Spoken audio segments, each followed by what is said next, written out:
Bonjour à toutes et à tous et bienvenue dans cette matinale. Très heureux de vous retrouver en ce vendredi 12 décembre pour vous accompagner pour une nouvelle demi-heure, 30 minutes d'actualité et d'informations pratiques 100% vendéennes que vous proposent chaque matin les équipes de TV Vendée. Et si vous souhaitez vous aussi participer à cette dernière matinale de la semaine, un numéro de téléphone, le 06 84 54 77 23. Il vous permet notamment de répondre à la question du jour que je vous proposerai dans quelques instants, ou bien tout simplement de nous dire quel temps fait-il du côté de chez vous au réveil. Et justement, jetons-y un coup d'œil à la carte météo de la Vendée en ce vendredi 12 décembre. Et vous le voyez, au réveil, c'est un temps déjà bien chargé qui vous attend, aussi bien à l'est, mais aussi à l'ouest de la Vendée, avec des températures avoisinant les 9 degrés. Ça, c'est pour le bocage et les terres, et jusqu'à 11 degrés sur le littoral. Un mercure qui grimpe légèrement dans l'après-midi, 11 à 12 degrés attendus partout en Vendée, avec un ciel une nouvelle fois chargé et des ondées attendues partout en Vendée. Prenons la route du littoral où nous étions à l'instant pour jeter un coup d'œil au marais du jour en ce vendredi 12 décembre, et puis direction le Gois et Beauvoir-sur-Mer. La basse mer était prévue ce matin à 4h16, une première pleine mer est-elle prévue à 10h52. Les coefficients sont de plus en plus faibles en cette mi-décembre, 52 à 49 pour les coefficients du jour. Vous avez peut-être prévu d'aller faire vos courses et nous vous proposons donc une liste des différents marchés que vous pourriez retrouver aujourd'hui aux quatre coins de la Vendée. Direction tout d'abord Saint-Hilaire-de-Riez, c'est du côté de Sion, place Vivi-Burgot. Les commerçants et les commerçantes vous attendent à partir de 8h et ce jusqu'à 13h. Toujours sur le littoral, un marché du côté de la place de la Mairie au centre-bourg côté Aiguillon-sur-Mer, c'est à l'Aiguillon-la-Presqu'île. Et puis enfin, cette fois-ci, un peu plus dans les terres, à Mouilleron-Saint-Germain, de 9h à 13h, place de l'Âtre de la Tassigny. Place de l'Âtre de Tassigny, plus précisément. Vous avez peut-être prévu de prendre la route, justement, un point sur les chantiers que vous pourriez retrouver sur la circulation ce matin, et direction l'île d'Olonne et la D80 qui longe la forêt domaniale en direction de Brême-sur-Mer. Une déviation est mise en place. La voie est interdite en raison de travaux d'abattage d'arbres qui doivent se terminer normalement en cette fin de semaine. Et puis un autre secteur, cette fois-ci du côté de Bazoges-en-Paillé, la D6 en direction de Chavagne est fermée en raison de travaux de réparation de la chaussée, des travaux qui ont débuté le mardi 2 décembre et qui doivent une nouvelle fois terminer dans le courant de la semaine. En ce vendredi 12 décembre, le soleil se lève à 8h41 et se couche à 17h17. Nous perdons une nouvelle minute d'ensoleillement et nous fêtons aujourd'hui les Corentins, les Coralie, les Jeanne ou encore les Chantal. Alors bonne fête à toutes celles et ceux de votre entourage. Allez, c'est l'heure de votre journal préparé par la rédaction de TV Vendée.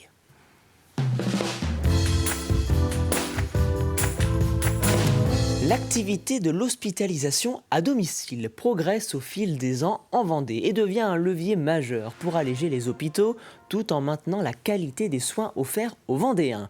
En 2024, l'activité de l'HAD a atteint 97 946 journées, soit plus de 38 patients par jour pour 100 000 habitants. De plus en plus de patients sont donc soignés chez eux dans des conditions hospitalières. Découverte de cette dynamique avec les équipes de l'HAD et leurs patients. Reportage signé Anaïs Escalona. Quand l'hôpital vient à la maison, le quotidien devient plus doux. À 77 ans, Madame Paradis vit avec un cancer généralisé. Rester chez elle le plus longtemps possible, c'était son souhait. Une volonté devenue réalité grâce au service d'hospitalisation à domicile. Bon, j'ai la chance d'habiter un appartement qui me permet de profiter de la mer, du kitesurf. Donc ça m'aide à me remettre. Le fait que l'HAD puisse venir, c'est beaucoup plus agréable qu'un hôpital. Le suivi est millimétré. Une infirmière lui rend visite tous les 15 jours pour évaluer son état et organiser les passages des soignants libéraux. Alors on voit des patients tous les jours. Au niveau de la coordination, on fait un suivi patient. Alors on le voit à l'admission, premier jour d'HAD. On le revoit à une semaine pour vérifier qu'au niveau de l'organisation, c'est satisfaisant. Et ensuite, on fait un suivi approximatif tous les 15 jours, sachant qu'on a un logiciel informatique avec le dossier informatisé et qu'on a accès tous les jours aux transmissions qui peuvent être mises par les intervenants libéraux. Avec le virage ambulatoire et le désir des patients de rester chez eux, l'hospitalisation à domicile connaît un boom en Vendée. Le service doit désormais répondre à des demandes toujours plus nombreuses et accompagner un panel de pathologies très large. On prend en charge tous les patients, quelle que soit leur situation géographique ou financière, ou même si c'est des personnes qui sont dans la précarité ou qui sont seules.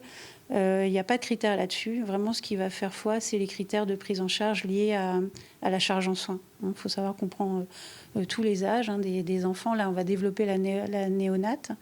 Après accouchement, jusqu'aux personnes âgées. Chaque jour, plus de 250 patients sont suivis sur le territoire, un chiffre en constante hausse. L'hospitalisation à domicile s'impose donc comme un pilier du système de soins vendéen.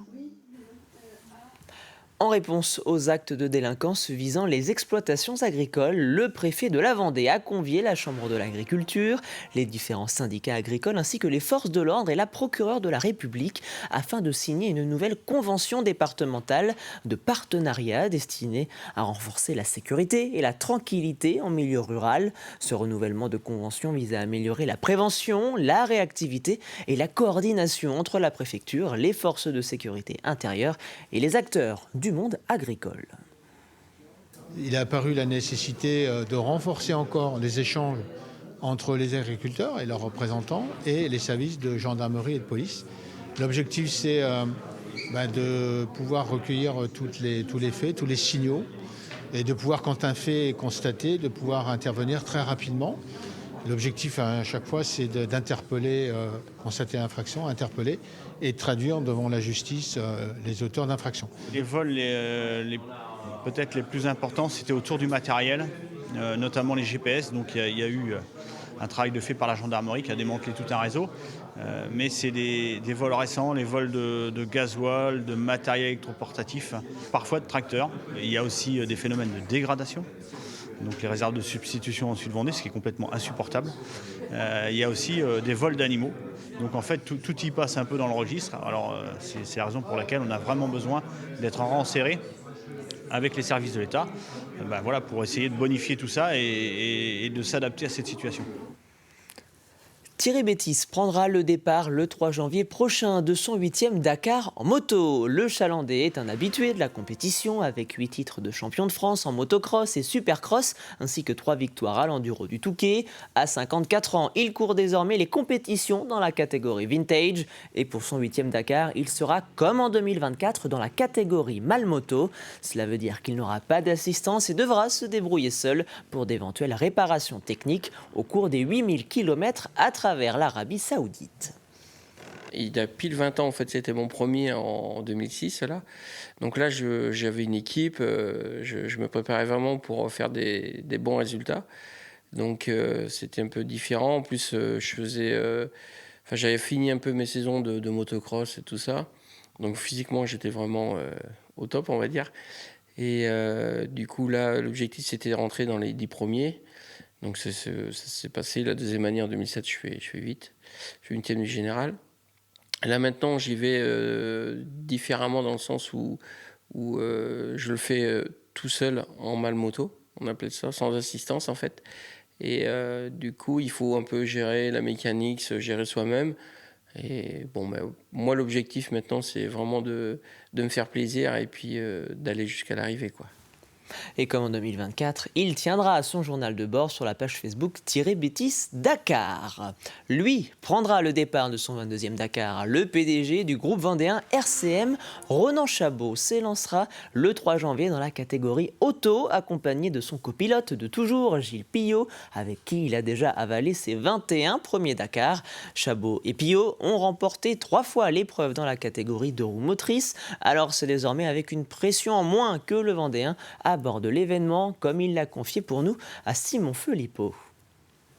Ce n'est pas un hasard si Ronan Chabot nous a donné rendez-vous au siège de sa société. Dans le hall, l'une de ses voitures du Dakar est exposée, et pas n'importe laquelle, celle de son 20e Dakar couru en 2022. À 59 ans, le chef d'entreprise vendéen repartira le 3 janvier prochain pour un 22e Dakar, avec toujours autant d'envie et de passion. On a fait une pause d'1 an, on a fait le Dakar 2024, on a refait une pause cette année et on repart pour le Dakar 2026 parce que ça nous manque, parce qu'on l'a décidé, parce que je vis ça intensément avec le même copain copilote, hein, ça commence pareil. Et ça nous manque et de le regarder à la télé, c'est quand même pas terrible. On préfère être dans l'auto et tant qu'on peut. Alors ça prend beaucoup de place dans une ville, Dakar, quand vous avez fait ça presque depuis un quart de siècle. On se dit, il y a plein d'autres choses à faire aussi, mais globalement, quand on ne le fait pas, ça nous manque, quoi. Voilà. Pour Ronan Chabot, le Dakar, c'est surtout l'histoire d'une longue amitié avec Gilles Pillot, son copilote, depuis sa première participation. Ensemble, ils ont tout connu. Les victoires dans la catégorie de roues motrices, les top 10 au classement général, mais aussi les galères itinérantes à la course. On fait tout ensemble, quoi, hein. On est dans 3 mètres carrés pendant 10 000 km. Et puis bon, il y a la course, il y a aussi toute la préparation autour, il y a les quelques rallyes qu'il faut faire pour régler et puis se mettre en jambes. Il y a les appels, il y a les détails. Non, on se connaît super bien, quoi, hein, et on a trouvé cette espèce de bel équilibre, un peu la tête et les jambes, quoi, hein. Le pilote, il faut que le pilote ait confiance dans le copilote, et le copilote ait confiance aussi dans le pilote, parce que ça va vite, parce qu'on ne peut pas avoir quelqu'un qui a les chocottes à côté et réciproquement. C'est avec cette nouvelle voiture que Ronan Chabot et Gilles Pillot vont écrire une nouvelle page de leur histoire avec le Dakar, un véhicule élargi et encore plus performant que le précédent, avec lequel ils espèrent réaliser la meilleure performance, mais surtout profiter de l'aventure. C'est un projet qui a commencé en 2024, quand ces élèves du lycée Colette-Lebray à Aisne ont décidé de défendre ce piano mécanique dans le cadre de la campagne de restauration portée par la Fondation de sauvegarde de l'art français et la région Pays de la Loire.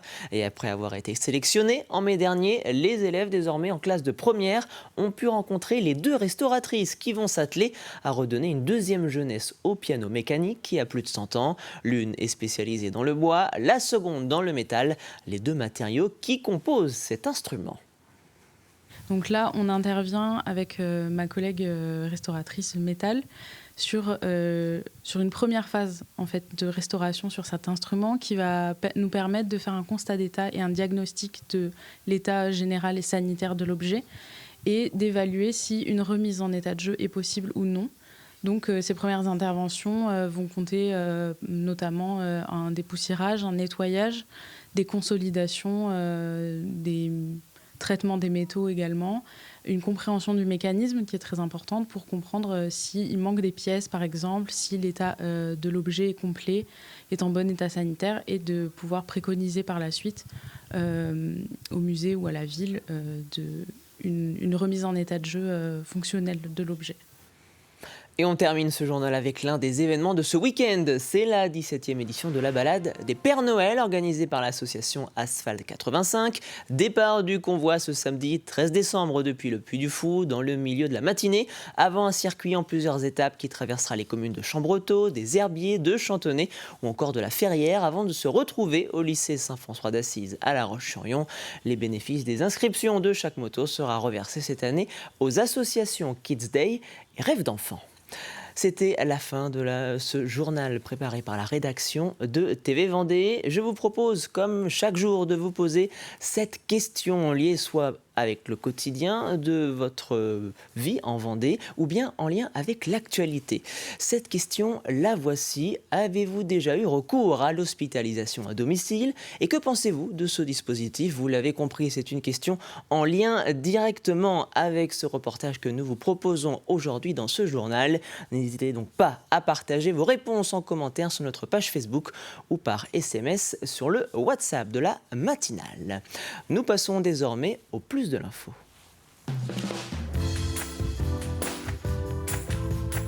Un plus de l'info consacré ce jeudi à ce tournage d'un court-métrage mêlant polar et science-fiction qui a eu lieu récemment au château de la Bijoire du côté de Saint-Vincent-sur-Grande.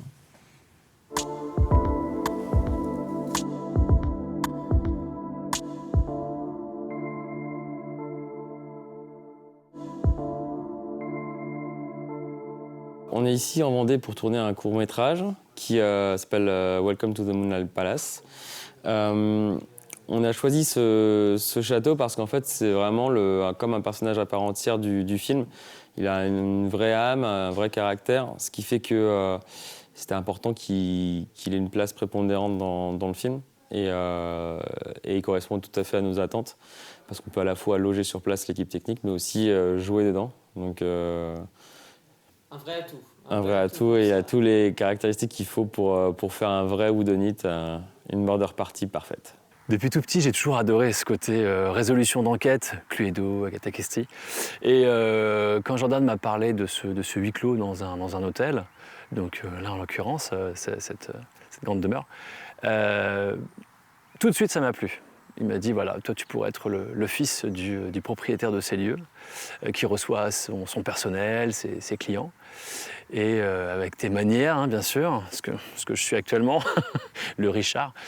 Et du coup, cette évolution, ce huis clos, avec bien sûr le thème du meurtre, c'est intéressant parce que ça permet de maintenir son rôle. Est-ce qu'on finalement on est complice, pas complice? Parce que bien sûr, je ne vais pas spoiler le tournage, mais c'est très très intéressant. Ça sort un petit peu de son personnage d'habitude.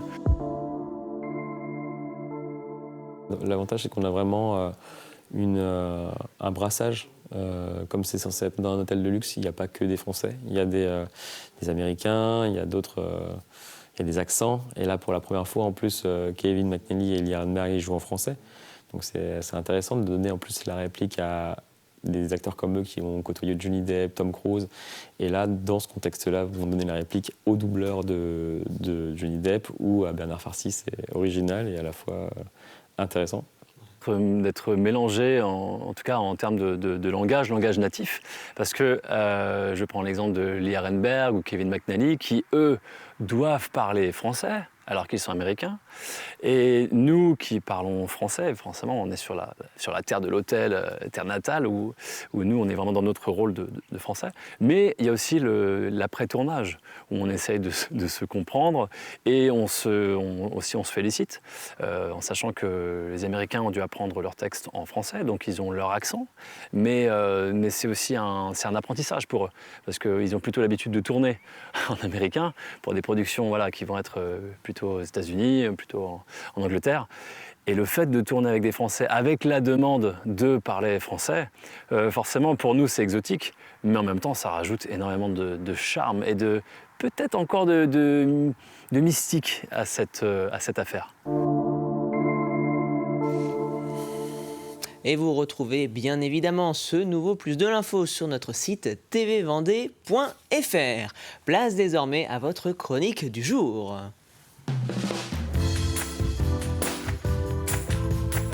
Et en ce vendredi, place à votre chronique agenda, au programme des prochains jours, de la musique, du théâtre et bien évidemment de la magie de Noël. C'est votre agenda de la semaine.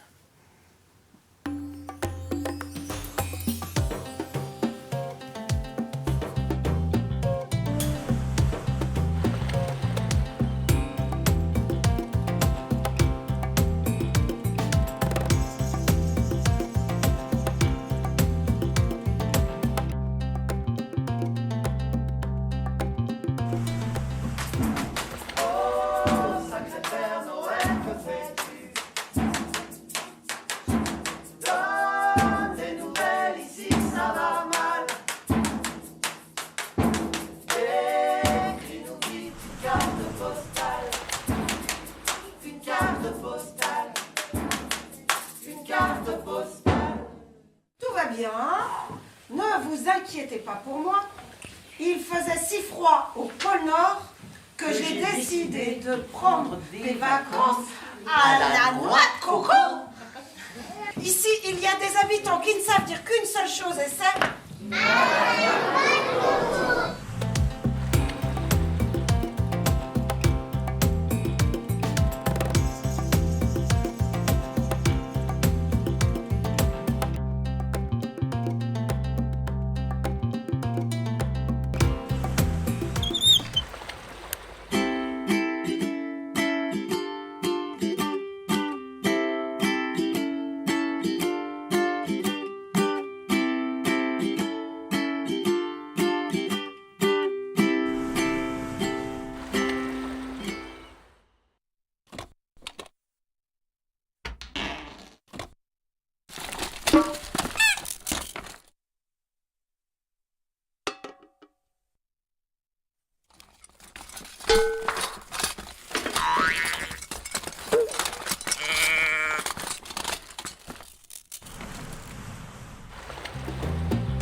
I choose to reflect the times and the situations in which I find myself. That to me is my duty.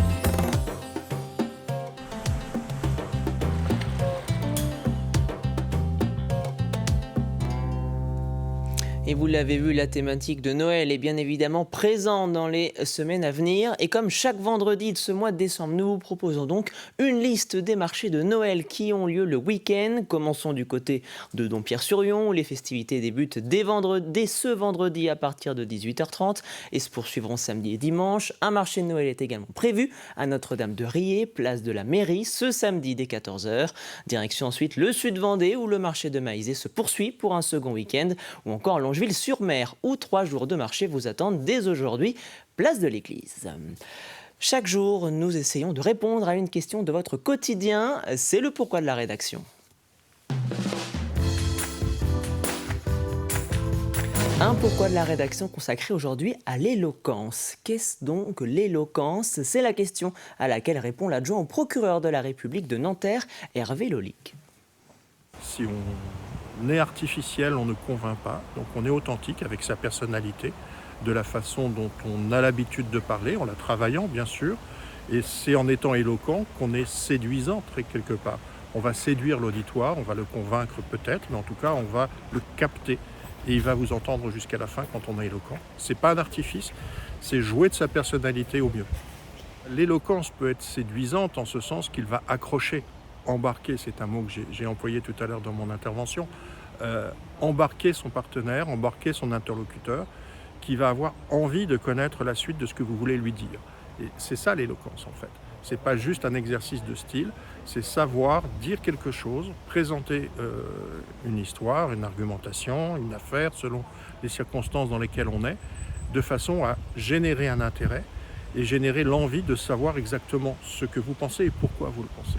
C'est là où je dis qu'on peut éventuellement être séduit parce qu'on a envie d'entendre. Quasiment quand on va au spectacle et qu'on découvre soit un groupe, soit un morceau de musique qu'on ne connaissait pas, on se dit « Ah, c'est très bien ça ». Et donc j'ai envie encore de continuer. C'est un peu ça l'éloquence. Cette personne m'a parlé de façon tellement intéressante et argumentée que j'ai envie d'aller sur son terrain et de comprendre quel est son mode de raisonnement et ce qu'elle veut me dire. Et vous retrouvez bien évidemment ce nouveau Pourquoi de la rédaction sur notre site tvvendée.fr. Il est l'heure de votre extrait du jour.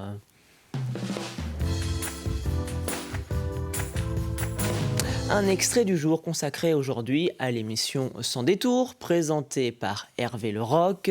Il reçoit Jean-Pierre Mercier, ancien dirigeant de la pépinière à la renommée internationale qui porte son nom et qui est basée à Vix dans le Sud-Vendée. Vous retrouvez bien évidemment dès ce matin une première diffusion de ce nouveau numéro sur notre antenne. Nous approchons de la fin de cette matinale, c'est donc l'heure de votre café cuisine. À gagner cette semaine dans votre jeu de la matinale, une bouteille de Cyrus Magnum brut de champagne à AOP blanc offert par Cave à Vin. Je le rappelle, l'abus d'alcool est dangereux pour la santé, à consommer avec modération. Mais si vous souhaitez tout de même participer au jeu de la matinale, voici la question à laquelle vous devez répondre. Quelle commune vendéenne vient tout juste d'inaugurer son centre-bourg après 4 ans de travaux? Vous l'avez compris, nous sommes au pays des herbiers avec l'indice d'hier. Un dernier indice indice en ce vendredi. Le nom de cette commune évoque littéralement un bel endroit où s'arrêter. Un jeu de mots pour terminer cette semaine et vous avez jusqu'à ce vendredi midi pour jouer avec nous. Rendez-vous sur notre site tvvendée.fr pour y déposer votre réponse. Et c'est ainsi que se termine cette matinale. Prochain rendez-vous avec l'actualité. Et Élise Blanchard, c'est à partir de 12h30 dans votre journal de la mi-journée. D'ici là, je vous dis à très vite sur TV Vendée.